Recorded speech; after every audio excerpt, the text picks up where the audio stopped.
আসসালামু আলাইকুম। একজন পুরাতন কৃষক ভাই আজম ভাই তিনি জমিতে বিষ দিতেছেন। এটা আসলে হচ্ছে খড়ের বিষ।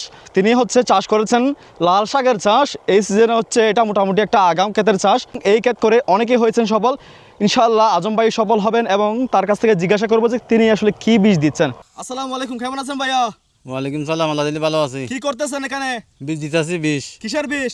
খেলের বিষ। এটা তো হচ্ছে লাল শাক। লাল শাক নষ্ট হয়ে যাবে না? না না, এটা কেমন বিষ তাইলে?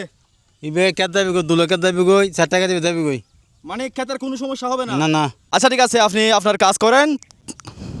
আজম ভাই হচ্ছেন একজন পুরাতন কৃষক। তিনি আসলে জমিতে বীজ দিতেছেন।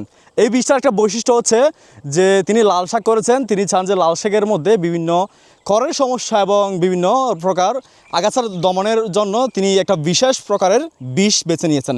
এবং এটা হচ্ছে খড়ের বিষ। খড়ের বিষের মধ্যে কিন্তু অনেক প্রকার বিষ রয়েছে। তার মধ্যে এই বিষটা হচ্ছে একটা বিশেষ গুণাগুণ রয়েছে। এটার কারণ হচ্ছে যে তিনি লাল শাক করেছেন। লাল শাকটাও কিন্তু একটা খড়ের মতো।